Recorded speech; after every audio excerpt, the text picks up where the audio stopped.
Assalamualaikum warahmatullahi wabarakatuh. Selamat datang di video tutorial Trainit. Berbeda dengan video tutorial sebelumnya yang saya seringnya membahas coding, pada video tutorial kali ini kita akan membahas materi lain, yaitu materi data mining. Sebelum masuk ke pengertian data mining, saya tunjukkan dulu referensinya. Seperti yang kita ketahui bahwasanya ulama di bidang data mining, di bidang DSS atau Decision Support System itu adalah Turban, Ephraim Turban. Jadi buku yang kami rekomendasikan tentu bukunya si Turban. Ini aja, ketik aja namanya Turban, buku namanya DSS, atau ini aja deh, buku DSS Turban. Itu langsung keluar. Nah, buku yang seperti ini, yang tebal-tebal begini, ini sangat bagus sekali. Di sini lengkap membahas DSS. Salah satu bab yang ada di dalamnya adalah membahas tentang data mining. Jadi bisa Anda pinjam di perpustakaan kampus Anda, lalu bisa dibaca spesial data mining. Nah, yang ingin saya bahas di video kali ini adalah satu lagi notepad ya. Nomor satu, kita bertahap, kita breakdown satu persatu dulu nanti. Apa itu data mining? Tentu ini pengertian data mining menurut pendapat saya pribadi setelah belajar di beberapa referensi dan dari pengalaman pribadi menggarap tesis. Kalau menurut saya pribadi, data mining di sini ada dua kata, ada data, ada mining, yang artinya penambangan data. Maksudnya apa? Maksudnya adalah kita mencoba mendapatkan informasi baru dari sekumpulan data yang ada. Nah, informasi baru ini berupa informasi yang tersirat. Jadi kalau tersurat itu apa yang tertulis, di data itu sendiri. Kalau tersirat ini enggak tertulis, tapi sebenarnya ada. Nah, disinilah kita tujuannya data mining. Jadi tujuan kita menggali data itu untuk mendapatkan informasi yang tersirat dari sekumpulan data yang ada. Nah, ini pendapat saya tentang data mining. Kita tahu bahwasanya manusia itu tiap hari menghasilkan banyak data sekali, bisa ribuan, bisa jutaan, bahkan dari satu individu. Misal foto yang ada di HP Anda itu sebenarnya sekumpulan data. Kalau Anda lihat di galeri handphone Anda, misal dari 1000 data, coba Anda lihat berapa yang selfie, berapa yang grup bareng sama teman-teman, berapa yang memfoto tanaman, berapa yang memfoto rumah, kemudian berapa foto hasil downloadan. Nah, itu sekumpulan data yang nantinya bisa bermanfaat bagi manusia itu sendiri. Katakanlah misal dari galeri foto tadi itu bermanfaat untuk mengklasifikasikan kepribadian Anda. Oh, ternyata dari 1000 foto 999 diantaranya adalah foto selfie. Nah, sehingga dari data set 1000 foto di galeri Anda dapat diklasifikasikan sebagai kepribadian yang introvert. Misal seperti itu. Itu contoh yang paling dekat dengan kita. Contoh lain banyak sekali. Misal tekanan darah seseorang setiap hari. Anda mengumpulkan tekanan darah Anda selama 1 tahun, berarti ada 360 data ini ya, tekanan darah. Nah, itu juga bisa bermanfaat misalnya untuk mendeteksi penyakit Anda atau sejenisnya. Itu contoh yang paling dekat dengan kehidupan kita sehari-hari, dan itu sebagai bukti juga bahwasanya sebagai manusia itu kita terus-terusan menghasilkan data. Selain itu apalagi? Selain itu misal apa yang kita tulis di medsos, nah itu juga bagian dari data. Banyak sekali ya, bahkan ini tidak hanya manusia sebenarnya. Contoh lain yang paling sering kita lihat sebagai warga Sleman itu adalah pergerakan dari Gunung Merapi. Itu kan tiap hari direkam tuh pergerakan dari Gunung Merapi. Tentu pergerakan ini ya, getaran dari perut bumi Gunung Merapi itu sendiri tiap hari itu direkam dan dibaca datanya untuk bisa diprediksikan kapan meletusnya, kemudian perkiraan berapa juta ton pasir yang tersembur keluar atau sejenisnya. Jadi nggak hanya manusia yang menghasilkan data mining. Nah, kalau saya pribadi juga sama, tesis saya data mining. Kalau dari namanya data itu bisa dipecah jadi banyak. Ada teks, ada gambar, ada video, ada audio, dan lain-lainnya. Nah, kalau saya pribadi masuknya ke dalam teks. Kenapa saya milih teks? Karena ini data yang paling mudah diolah menurut saya. Jadi dan banyak gampang diperoleh gitu loh. Diperolehnya gampang, diolahnya juga menurut saya gampang. Nah, itu poin nomor 1, apa itu tentang data mining. Lalu poin nomor 2, kita akan coba bahas salah satu studi kasus. Studi kasus yang cukup ngetren era tahun 2019 adalah sentimen analisis Pilpres. Nah, ini pasti rame 2019. Nah, percaya nggak percaya, jadi ada orang-orang yang memang meneliti komentar pengguna media sosial tentang Pilpres 2019. Ini bukan Pilpresnya sebenarnya, tapi Jokowi Prabowo-nya ya. Nah, jadi apa yang ditulis oleh orang-orang di media sosial, saya contohkan di sini ada Twitter. Nah, di sini banyak orang-orang menulis tentang Jokowi dan banyak orang-orang juga menulis hashtag tentang Prabowo Sandi. Pasti ada nih, pasti Prabowo Sandi. Hashtagnya kok nggak ada? Yang ada malah akun ya. Tapi abaikan lah ya. Banyak orang yang menulis tentang ini. Lalu dikumpulkan. Jadi dari Pilpres ini misal katakanlah orang itu mengumpulkan 50.000 tweet tentang Jokowi. Dan dia anggap aja dia mau adil lah ya. Dia mengumpulkan juga 5.000 tweet tentang Prabowo. Lalu dianalisis, dipelajari datanya. Ini dari 50.000 tweet ini kira-kira banyak positifnya atau negatifnya? Positif atau negatif. Sama yang Prabowo juga dipelajari, positif. Banyak komentar positif tentang Prabowo atau tentang negatif. Misal waktu itu hasilnya Jokowi itu 63%. Itu kalau orang ngomongin Jokowi di medsos itu positif, sisanya negatif. Prabowo itu ada 38% orang ngomongin Prabowo itu positif. Sisanya sebanyak 62% orang kalau ngomongin Prabowo itu negatif. Ini contoh ya. Nah, dari sini kan bisa diprediksi bahwasanya warganet itu banyak berbicara positif ke Jokowi, sehingga bisa diperkirakan pemenang Pilpresnya adalah si Jokowi. Nah, ini juga bagian dari data mining. Namun untuk melakukan mining data, untuk melakukan penambangan data atau untuk mencari informasi tersirat dari sekumpulan data, apakah hanya sepeda ini? Tentu tidak.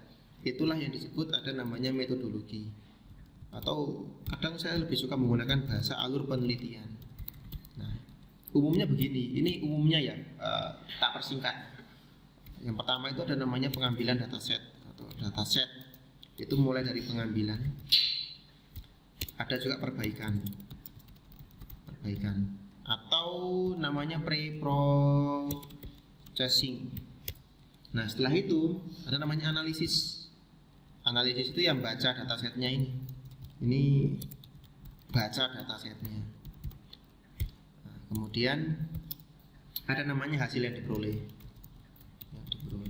Misal begini, contoh dataset pengambilan. Apakah iya para peneliti itu mengambil 50.000 ditambah 50.000, mengambil 100.000 data dari Twitter itu pakai metode copy paste manual? Tentu tidak. Ya, sebenarnya Anda misal membayar orang gitu kan, Anda gelontorkan dana 1 miliar untuk bayar orang untuk ngambil data dengan metode copy paste. Jadi mengcopy status dari Twitter lalu dipaste ke MySQL untuk diolah gitu ya. Sebenarnya bisa, tapi itu gak ilmiah. Jadi syarat pengambilan dataset itu harusnya ilmiah. Lah, ilmiah itu seperti apa? Misal ilmiah itu misal membuat program membuat skrip dengan bahasa Python gitu ya. Dimana kalau skrip itu dieksekusi, maka skrip itu otomatis bekerja mengambil data ini 50.000. Gitu bisa. Atau bisa pakai API yang disediakan Twitter. Ini wajib ini, karena kalau penelitian itu memang wajib ilmiah. Nggak bisa pakai metode hajar bleh, itu nggak bisa. Itu pengambilan dataset. Kemudian perbaikan. Kita lihat tadi, misal kayak gini nih. Betul gak sih? Nah, I-nya kan double nih. Data seperti ini kan harus diperbaiki toh. Kemudian bahasa-bahasa yang enggak apa namanya ya?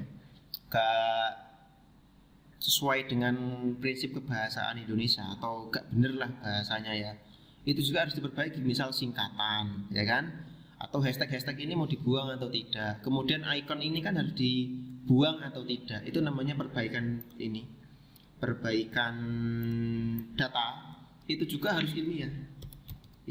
Perbaikan data itu harus ilmiah. Lah caranya gimana? Bisa pakai ilmu NLP atau Natural Language Processing. Kemudian di dalamnya bisa misal membuat skrip untuk menghilangkan emoticon, atau malah emoticonnya Anda kelola juga bisa. Kemudian bisa membuat skrip untuk menghilangkan link pada tweet. Jadi pra pemrosesannya pun ini harus sifatnya ilmiah. Nggak bisa Anda koreksi sendiri satu persatu by manual, by otak, by tangan orang gitu ya. Nggak bisa. Ya kalau cuma 10 data bisa, 20 data masih bisa. Tapi kalau sudah 50.000 data itu mau selesai sampai kapan penelitiannya gitu loh. Boro-boro sampai pilpres selesai, mungkin sampai periode jabatannya selesai pun Anda belum selesai gitu membenahi 50.000 data. Maka pembenahan dari data sendiri itu juga harus pakai keilmuan. Nah kalau saya pribadi itu pakai NLP, macam-macam ya. Kemudian itu untuk pra pemrosesan. Setelah lewat pra pemrosesan, selanjutnya ada ini analisis atau baca datasetnya. Nah, bagaimana membuat komputer tahu bahwasanya suatu tweet itu positif dan membuat komputer tahu bahwasanya suatu tweet itu negatif. Kalau manusia sudah tahu, kita membaca suatu tweet itu ngerti, wah ini black campaign, itu ngerti kalau manusia.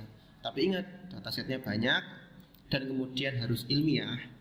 Maka kita harus menularkan kecerdasan membaca data kita, menularkan kecerdasan membaca datanya si manusia ke komputer. Nah, untuk analisisnya, kalau menurut saya itu umumnya ada dua sih. Ada pakai pendekatan kamus, leksikon, atau pendekatan data mining. Data mining. Ini pendekatan machine learning atau pembelajaran mesin. Contohnya pendekatan kamus ya. Pendekatan kamus itu contoh Anda membuat kamus.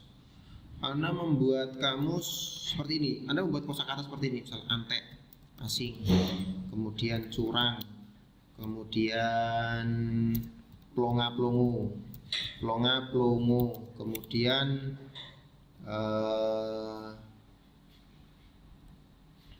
kamusnya ada dua tadi ya. Ada kamus positif, kemudian udah ada ini dulu kamusnya. Yang kedua ada pendekatan kamus lagi, ada kamus negatif. Saya kualik. Ini negatif, ini positif. Yang positif misal jujur, adil, terbukti. Nah, kok Anda menemukan kata-kata ini, antek asing, curang, pelongo-pelongo pada tweet tentang Jokowi? Kok nemu? Maka tweet itu 1 dihitung tweet negatif. Kok nemu kata curang lagi di tweet Jokowi yang lainnya? 2 terhitung negatif. Seperti itu. Kok Anda nemu kata jujur di tweet tentang Jokowi? Terhitung 1 positif. Kok menemukan kata-kata adil misal ya di tweet tentang Jokowi, 2 terhitung positif. Itu pakai pendekatan kamus.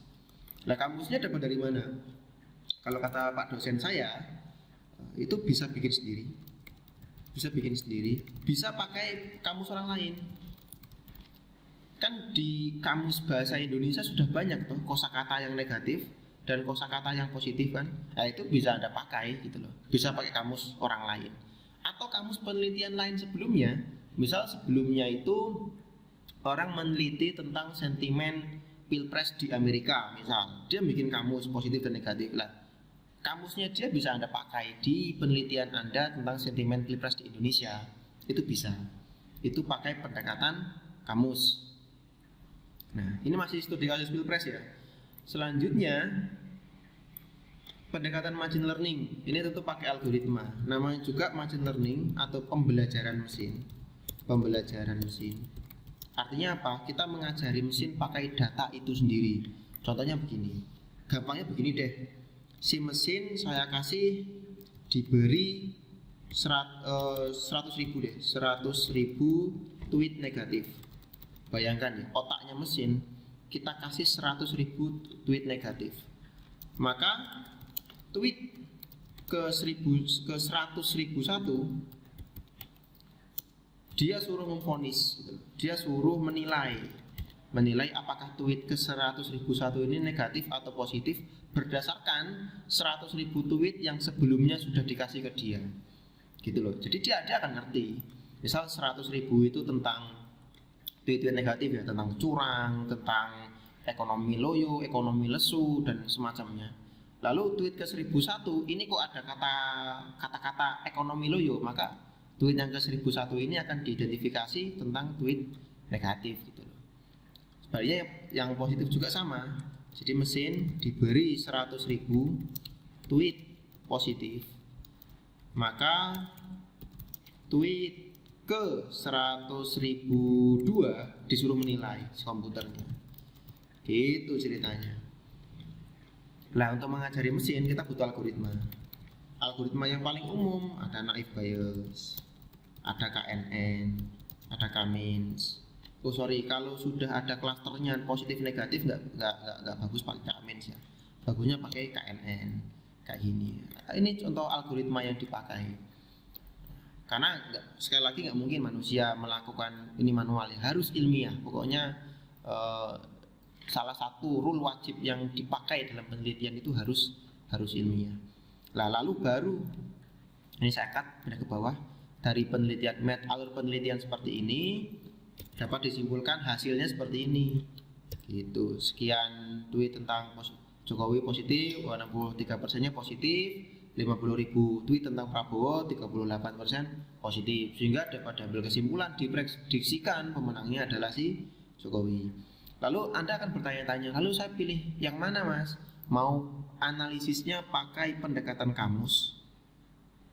Ini, analisisnya mau pakai pendekatan kamus atau mau pakai machine learning atau mau pakai dua-duanya. Nah, itu terserah Anda sendiri. Kalau saya pribadi pernah mengerjakan pakai pendekatan kamus dalam satu penelitian berbeda. Kemudian di penelitian lain saya pernah mengerjakan juga pakai machine learning. Kemudian ya atau dua-duanya bisa Anda pakai dua-duanya lalu dibandingkan gitu ya. Itu dikenal dengan istilah hybrid, yaitu mengkombinasikan pendekatan kamus dengan pendekatan machine learning. Nah, itu juga bisa. Itu untuk studi kasus ini ya, pemilihan menggunakan ilmu data mining untuk memprediksi pemenang Pilpres dalam studi kasus Pilpres Indonesia 2019.